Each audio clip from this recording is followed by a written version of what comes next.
দর্শক, এইমাত্র ডিবি পুলিশের হাতে গ্রেপ্তার হয়েছেন ভয়ঙ্কর প্রতারক মিল্টন সমাদ্দার। তিনি বৃদ্ধাশ্রমের নাম করে বৃদ্ধ ও শিশুদের কিডনি বিক্রি করে দিতেন। তা নিয়ে চাঞ্চল্য সৃষ্টি হয়েছিল কয়েকদিন যাবৎ ধরে। অবশেষে তিনি কঠিনভাবে ফেঁসে গিয়েছেন। তার বিরুদ্ধে আরো কি কি অভিযোগ এসেছে আসলে এই ভিডিওতে আমরা দেখব।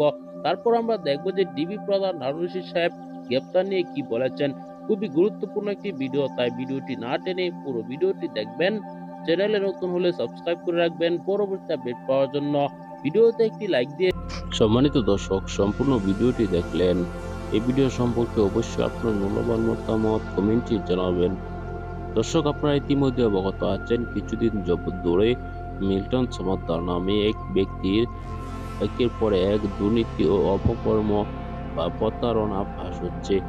তিনি বৃদ্ধাশ্রম দিয়েছিলেন, সেখানে রাস্তা থেকে অসুস্থ বা বৃদ্ধ মানুষকে তার বৃদ্ধাশ্রমে এনে তাদের কিডনি বিক্রি করে দিতেন। তারপর তাদেরকে মেরে ফেলে তিনি অনেক শরীরের অঙ্গ প্রত্যঙ্গ নিয়ে বিক্রি করে দিতেন। সে অভিযোগে কিন্তু কয়েকদিন যাবৎ ধরে তাকে নিয়ে আলোচনা সৃষ্টি হচ্ছিল। তিনি কিন্তু আরো ভয়ঙ্কর প্রতারণা করেছেন। তিনি মানুষের কাছ থেকে টাকা চেয়ে এনে তিনি নিজে আত্মসাৎ করছেন। তার ফেসবুকে অনেক ফলোয়ার রয়েছে, প্রায় 20 মিলিয়ন ফলোয়ার রয়েছে তার ফেসবুকে। সেসব ফলোয়ারদেরকেও তিনি প্রতারণা করেছেন বলে জানা গিয়েছে। দর্শক, এসব বিষয় নিয়ে আপনি কি মতামত অবশ্যই জানাবেন।